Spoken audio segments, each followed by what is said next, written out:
Salut les gars, j'espère que vous allez bien. Ceux que j'ai pas eu hier, bonne année à vous. Bonne santé, plein de bonnes choses.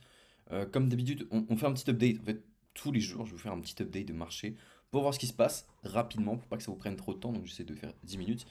Donc on va commencer tout de suite par les news des 24 dernières heures. Donc on a Ena AAV, donc le fondateur d'Etna et d'AAV. On fait allusion à un produit Arctena. Donc le produit devrait être une version 0.2 d'AAV et Arc serait probablement lancé en tant que plateforme de prêt pour les institutions, donnant accès à aux fonds et au rendement ENA. Donc ça c'est plutôt pas mal, hein. ENA, AAV, n'oubliez pas, hein, dans le portefeuille de Donald Trump, il y a du ENA, il y a du AAV. Peut-être qu'il est au courant de quelque chose, beaucoup de délits d'initiés, donc en tout cas, prenez ces infos au sérieux quand il y en a et essayez de comprendre parce que il y a des corrélations, mais il y a des symbioses qui sont en train de se faire, donc peut-être regarder ces projets-là aussi qui collaborent. On a Ava, donc le fondateur de HoloWorld IA, a annoncé que son agent IA serait bientôt lancé sur Solana. Donc pourquoi c'est intéressant? Il a été sélectionné pour la saison 7 de Binance MVB, donc le programme Most Valuable Builder Accelerator de Binance, vulgairement c'est ça. Donc ça peut être intéressant à regarder. On a Solayer aussi, Layer a lancé la fondation Solayer et a annoncé le jeton Layer, un snapshot de la saison 1 prévu le 13 janvier. Donc voilà, comme d'habitude, si vous voulez la suite des news, tout est dans la description, c'est dans notre application qui est gratuite.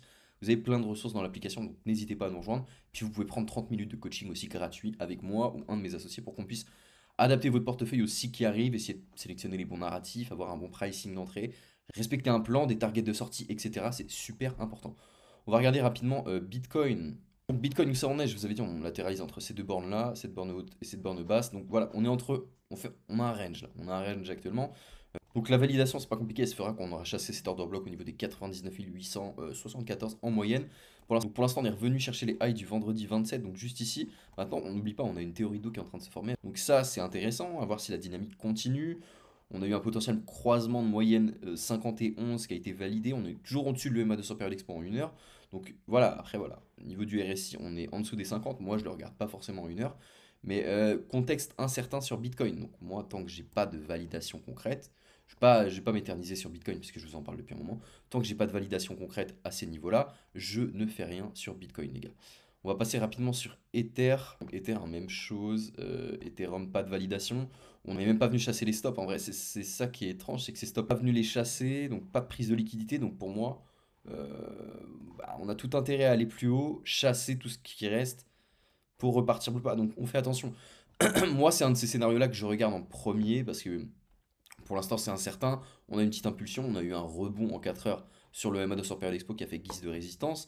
Maintenant, je vois bien un scénario de ce type-là. Venir liquider tout ce qu'on a laissé ici, donc venir tout chasser, avoir un fake out. Donc on fait attention, parce que moi, ma validation, je l'ai dit, elle se ferait ici. Et là, tant qu'on n'a pas de validation, il n'y a rien. Mais on peut très bien avoir un fake out, penser que c'est validé et repartir plus bas. Donc, scénario incertain sur Ether, mais encore une fois, si vous achetez en spot, les gars, c'est super intéressant parce que Ether, encore une fois, les whales de Bitfinex accumulent. On voit qu'il y a de plus en plus de volume acheteur et de flux de liquidité entrant sur les ETF spot. Si vous achetez voilà, en spot, c'est très intéressant. Maintenant, si vous voulez trader Ether, je vous conseille de patienter un petit peu parce que pour moi, on a des niveaux au niveau des 3094 qui est assez significatif pour moi à terme. Encore une fois, hein, si moi j'ai ma validation ici, puis de toute façon je vous fais un update tous les jours, donc vous serez au courant. Bah là on reverra le scénario. Pour l'instant, incertain, on latéralise et moi j'ai pas grand chose comme data. Je vais regarder rapidement 4 projets. On fera pas ETH face à BTC, la dominance de Bitcoin aujourd'hui. Je pense que voilà, je vous le montre tous les jours. Je pense que vous avez déjà mon aperçu un peu sur le marché. Donc tant qu'on n'a pas de mouvement significatif, ça sert à rien que je vous bassine avec ça. On va regarder Blender. On m'a dit de regarder Blender. On m'a dit de regarder Blender. Blender qu'on avait call aussi, hein, qui était un bon projet sur papier. Maintenant, où ça en est, c'est vrai que ça fait un moment. Donc, je vais faire une stratégie basique. Donc, stratégie de tendance, déjà, je suis incertain. Sur du multi-time frame daily, moi, je suis baissier. Du 4 heures, on est au-dessus des 50 au niveau du RSI. On est en dessous le MA de Super Expo, donc c'est assez flou. Et là, on reste, ouais, on rebondit sur le MA. Voilà, on a un petit retournement de structure qui est plutôt positif. Donc voilà, une théorie de dos qui se valide. Pour moi, le rebond là sur le MA et l'order block, c'est intéressant. Donc voilà, actuellement, là où, l'heure où je tourne cette vidéo, si vous voulez rentrer à court terme, c'est intéressant. Je pense qu'il y a un setup à prendre avec un R assez intéressant si on met son stop en dessous des 0,40, si on vient bosser les order blocks et aller chercher quasiment ces highs, hein. Ça peut être intéressant en fonction de la dynamique du marché. Maintenant, Blender sur papier, nous on a fait un article complet dans l'application, donc si ça vous intéresse, vous pouvez aller dans la barre de recherche, taper Blender, et vous aurez un article complet sur fondamentalement ce que c'est le projet. Là, moi, je vous parle graphiquement, rapidement ce que je vois. Blender, voilà, le scénario est assez incertain. Donc moi, honnêtement, tant qu'en daily, voilà, on latéralise, hein, vous voyez, mais on est entre deux bornes. Donc on a cette borne haute et cette borne basse. Donc au niveau de prix actuel, si fondamentalement le projet vous plaît, maintenant, encore une fois, si vous suivez un projet de près, regardez la delivery, comment le projet se développe, la team, comment elle communique, allez sur les Discord, les Telegram, regardez un peu tout ça, essayez de suivre le projet. Encore une fois, c'est de l'investissement, les gars.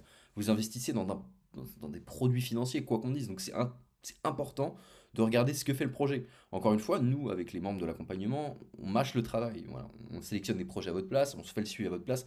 C'est beaucoup plus simple pour vous. Maintenant, si vous voulez vous concentrer sur un projet, ne l'achetez pas parce que quelqu'un vous en parle sur les réseaux. Je vous en supplie, c'est vraiment pour votre bien que je dis ça parce que j'en vois beaucoup trop quand voilà, ce projet-là est bien, du coup ça l'achète. Non, les gars, faites vraiment attention. Ça reste de la finance et vous pouvez vraiment tout perdre du jour au lendemain si vous n'avez pas une bonne stratégie. C'est de la prévention, encore une fois, parce que voilà, je ne suis pas de conseiller en investissement, ça on est obligé de le dire aussi de toute façon. Moi, ce que je veux juste, les gars, c'est que vous protégiez votre capital. C'est le plus important. Donc Blender, ça latéralise. Moi, les bornes actuelles sont intéressantes déjà pour je vous ai dit, un trade intraday, ça peut être intéressant si vous gérez bien votre risque. Voilà, à terme, n'hésitez pas à aller voir dans l'application, celui qui m'a posé la question, n'hésite pas à aller voir dans l'application, tape Blender et regarde fondamentalement le projet, regarde, suis un peu ce qui se passe. Actuellement, ça latéralise, donc on a, voilà, moi ce que je vois vulgairement, période de distribution, d'accumulation, et là j'attends ma période d'impulsion avec une validation au-dessus de ces 0,93 si le projet repart encore une fois. Mais le narratif reste intéressant. On va regarder STX encore une fois, j'en avais parlé la dernière fois. On va regarder STX, hop, on va regarder STX comme Donc la dernière fois sur STX, je vous avais dit période de distribution, accumulation, j'attendais un pullback sur la zone des 2 dollars quasiment pour repartir. Donc on a break le MA200 période expo, on a break la zone de polarité, on est baissier actuellement sur STX. Donc les niveaux à surveiller, encore une fois, on a tous ces ordres blocs plus bas. Je vous avais dit si on maintient ça, qu'on a un rebond sur l'overlap, donc la polarité, ça aurait été intéressant si le prix avait fait ça, hop, avec une validation. Maintenant on est venu break, et moi, ce que je regarde maintenant, ça va être tous les order blocs plus bas. Et je vous l'avais montré la dernière fois dans la vidéo, je vous avais dit si on break, on ira chercher plus bas. Donc faites attention, STX à court terme. Euh, voilà, STX c'est assez incertain de toute façon sur une stratégie de tendance. Donc je vous conseillerais d'attendre ces zones-là au niveau des 1,08 pour commencer à mettre des ordres limites ou autres. On va regarder Octavia aussi. Octavia, on en avait parlé. Octavia. Octavia, c'est bas, hein. Octavia, c'est très bas. Je pense que c'est ce projet-là, hein, de toute façon. Faudra me dire, hein, de toute façon, celui qui m'a proposé ce projet. Octavia, c'est très bas, hein, à l'heure actuelle. Pas de validation, c'est très baissier. Je sais même pas si le projet délivre encore. Donc, je sais pas tes targets d'entrée, comment t'es rentré sur le projet. En attendant, c'est très bas. Pas trop de communication sur ce projet-là. Mais là, on bosse en OTE, par exemple, si on prend l'impulsion. Ouais, on est en OTE, on a rebondi. Euh, Franchement, moi, je ferai attention à ce projet-là. Je pense qu'il y a beaucoup mieux, beaucoup plus intéressant. Donc, je te conseille de peut-être faire une rotation de liquidité. Ça peut être intéressant parce que ce projet-là, j'ai pas trop de news dessus. Graphiquement, bon voilà, on bosse un order block. Un petit rebond, ça part. Maintenant, à court terme, la validation, elle fera qu'on reviendra bosser les 0,19. Moi, c'est ce que je vois à terme. Donc il y avait un autre projet, donc Twinity, que je ne trouve pas, hein. Je vais être très honnête avec vous. Twinity. J'ai Definity, je n'ai pas Twinity, donc désolé, hein, celui qui m'a posé le commentaire. Je ne trouve pas ce projet-là, donc n'hésite pas à m'envoyer l'adresse si tu veux en privé ou autre, comme ça je regarderai tranquillement. En tout cas, voilà, c'était une petite vidéo update rapide. Update rapide, je suis pas rentré dans le deep comme je fais d'habitude. Donc n'hésitez pas à me dire encore une fois les altcoins que vous voulez que j'analyse pour lundi prochain maintenant. Dimanche, vous avez une petite vidéo sur un projet aussi intéressant dans le narratif des Real World Assets. Encore une fois, on va vous parler de ce projet-là. Et encore une fois, n'hésitez pas à rejoindre l'application. Abonnez-vous, like, commentaire, tout ça, ça fait plaisir. Moi, je vous dis à lundi. Gros bisous. Faites attention ce week-end, pas trop d'alcool. Ciao les gars.